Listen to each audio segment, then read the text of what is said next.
La procrastination. Je t'explique.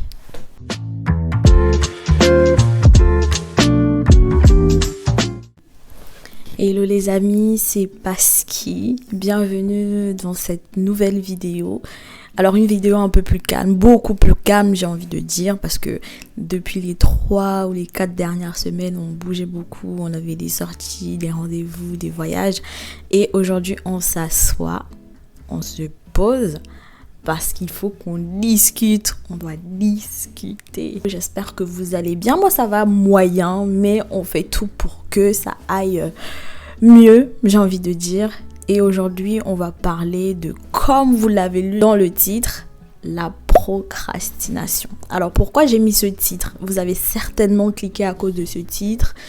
Et j'ai bien réfléchi à ce titre avant de le mettre. C'est pas pour rien que je l'ai mis. Ce titre représente exactement ce que je pense de la procrastination. Avant de rentrer dans le sujet, je vais vous raconter déjà la place de la procrastination dans ma vie. Alors parlons proprement de la procrastination. Qu'est-ce que la procrastination d'après Google ? Google is your friend. C'est la tendance à remettre au lendemain, à ajourner, à temporiser. Deuxième définition. Alors, la procrastination est un comportement humain qui est souvent confondu avec la paresse. Troisième définition que j'ai vue tout à l'heure, la procrastination est une tendance à remettre à plus tard ce que l'on peut faire maintenant et à demain ce que l'on peut faire aujourd'hui. Si on prend l'aspect administratif, en tant qu'étudiant étranger en France, tu as besoin à des périodes précises de refaire tes documents d'identité, titre de séjour, Navigo, des documents d'école, tu dois les refaire. Mais j'ai assisté à des séminaires où même de jeunes acteurs dans la société en France aujourd'hui se sont retrouvés face aux conséquences de la procrastination, à force de repousser l'échéance, de dire « Ah non, je vais renouveler mon titre de séjour demain, la semaine prochaine. Ah non, ça tarde pas, j'ai encore 4 mois, j'ai encore 6 mois, j'ai encore 5 mois. » Et qui se sont retrouvés presque en situation instable administrativement parlant parce qu'ils ont repoussé et les délais devenaient serrés. Au point où vous vous trouvez presque en conflit avec l'administration, avec l'État, parce que vous avez procrastiné. C'est grave. Donc je pense qu'on peut considérer ça comme une anomalie de mindset. Le mindset fait partie intégrante de notre évolution. Chaque aspect de notre vie, je dis bien chaque aspect et je le pense, a besoin que notre mindset soit prêt, qu'il soit préparé, qu'il soit forgé à accueillir chacune des épreuves que nous allons traverser. Je sens vraiment le poids de la procrastination après qu'on soit tous confinés. On passait le temps à dormir. Pour ceux qui étaient encore à l'école, moi j'étais encore en études à cette période-là. Et on faisait des cours à distance. Tu te réveilles à 8h50, le cours il est à 9h, tu as 10 minutes pour te laver, t'apprêter. Et même parfois tu restes dans ton lit, pyjama, tu branches juste ton ordi. Tu suis le cours, tu réponds aux questions. Dès que le cours est fini, tu éteins et tu te rendors. Le professeur a donné des exercices parce que tu es à la maison, tu ne t'inquiètes pas du temps de trajet, etc. Tu te dis que tu as tellement de temps pour faire tes exercices que tu dors. Tu dis je vais faire plus tard, je vais faire dans 2 heures, je vais faire dans 1 heure, je vais faire le soir. De toute façon, je ne prends pas le train demain matin, je peux faire le matin. Et tu te retrouves, même étant à la maison, à ne pas faire tes exercices ou du moins à être très pressé à les faire 30 minutes avant le prochain cours le lendemain. Ma procrastination commence. Donc, un état de paresse qui t'entraîne à accumuler des tâches. Et quand tu te confortes dans cette situation-là, parfois tu ne vois pas la gravité de la chose, mais ça va grandissant. C'est comme une mauvaise habitude. On dit bien que les mauvaises habitudes ont la peau dure et ce n'est pas faux, c'est totalement vrai. La procrastination s'est installée de cette manière progressive dans ma vie. Et tu accumules et jusqu'au moment où tu te rends compte que tu as un trop plein de tâches et tu commences à te plaindre. Oh, j'ai trop de choses à faire, j'ai ça à faire. Mais si tu faisais une chose à la fois, quand tu devais les faire, et même en repoussant dans un délai raisonnable, tu n'aurais pas autant de choses à faire. Aujourd'hui, j'ai une tâche peut-être professionnelle à faire, j'ai une tâche personnelle à faire. Je me dis, rien ne presse, je peux le faire demain. Demain arrive, c'est encore un délai raisonnable. Si tu n'as pas un délai trop serré, je pense que c'est un délai raisonnable. Demain arrive, rien ne presse, je peux le faire après-demain. Et ainsi de suite, tu te retrouves dans un engrenage indéfini. Et la veille de ton délai, du moins de la date butoir, tu te retrouves submergé. Et je me suis retrouvée plusieurs fois submergée parce que j'ai tout le temps repoussé les tâches. Exemple même de cette procrastination-là. Cette vidéo devait sortir depuis longtemps. Cette vidéo, je devais la filmer depuis et je ne la filme qu'aujourd'hui. Mais je ne vais pas vous dire le jour parce que vous allez m'attaquer. Je ne vais pas vous dire le jour exact où je l'ai filmée, mais je devais la filmer depuis plusieurs jours. Et tous les jours, je me disais, je repousse. Ça a fait en sorte que je rate des opportunités. Oui, j'ai déjà raté des opportunités à cause de ma procrastination. À force de repousser, je me décourage. Pourtant, c'est de ma faute. C'est moi qui ai repoussé l'échéance tous les jours. Et j'accumulais. Tu te demandes comment est-ce que je vais réussir à faire tout ça aujourd'hui, sachant que le délai, les dates butoirs, c'est demain, après-demain ou dans une heure. Alors, les causes de la procrastination. La tâche n'est pas plaisante ou n'est pas intéressante. Vous craignez d'échouer. Vous ne savez pas par où commencer. Déjà, dans l'aspect académique, les exercices, c'est pas plaisant. Parce que tu n'aimes pas faire les exercices de classe, parce que tu n'aimes pas les devoirs de classe, c'est peut-être pour ça que tu repousses à chaque fois. Le devoir de droit de l'informatique, c'est pas intéressant. Je connais déjà ce qu'il faut faire, ce qu'il faut pas faire.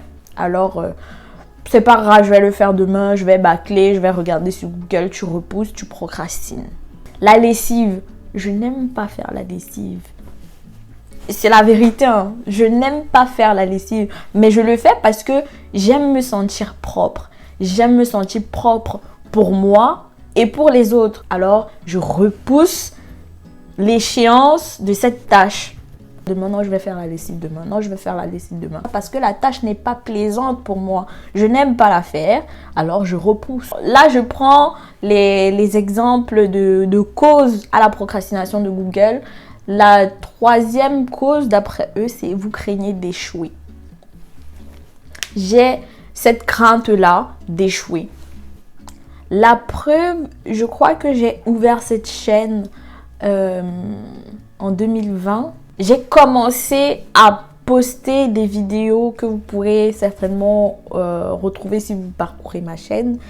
Et je me suis découragée. J'estimais que je n'avais pas le matériel adéquat, le sujet adéquat. Je n'étais pas légitime de me présenter de cette manière sur YouTube, sachant qu'il y avait des créateurs de contenu sur YouTube qui avaient déjà de beaux rendus et que mon rendu était médiocre. Alors, j'avais un peu la peur d'être vue, la peur qu'on voit la vidéo médiocre entre guillemets à mon sens que j'avais produite, la peur qu'on se dise oui elle a parlé comme ça, elle a bégayé, elle a balbutié, la peur qu'on se dise oui elle s'est pas filmée, l'image tremblait, le son est bizarre, la peur, la crainte de ne pas réussir, la crainte d'échouer, la peur d'échouer, ça m'a beaucoup freinée. Et si vous regardez au début de ma chaîne, vous allez voir que l'espace entre les vidéos publiées est très grand. Parce que je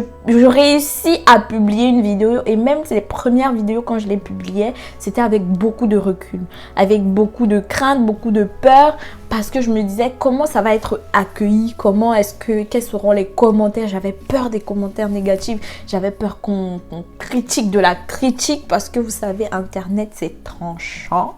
La preuve palpable que j'ai fait face à la procrastination.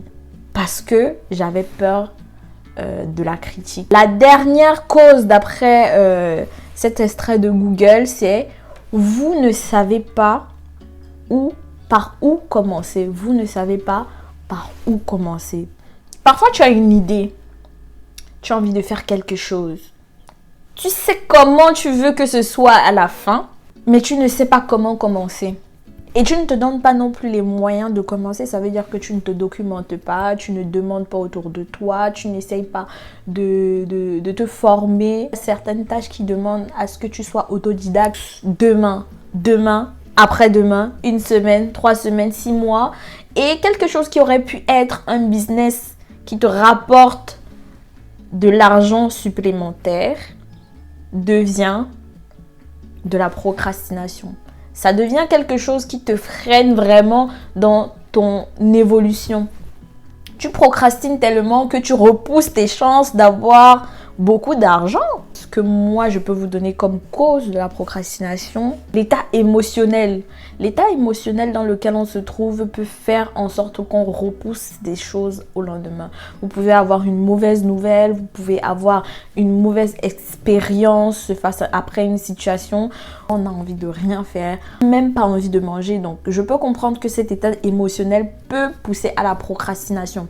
Je vous donne ça comme cause parce que ça a été mon cas à un moment donné. Mon état émotionnel a fait en sorte que je renvoie tellement de choses. Je me dis, j'ai la flemme de faire ça aujourd'hui, je vais faire demain. J'ai pas envie de faire aujourd'hui, je me sens pas bien, je vais faire après-demain. Je ne me sens pas de le faire aujourd'hui parce que je suis pas bien dans ma tête, je vais le faire demain.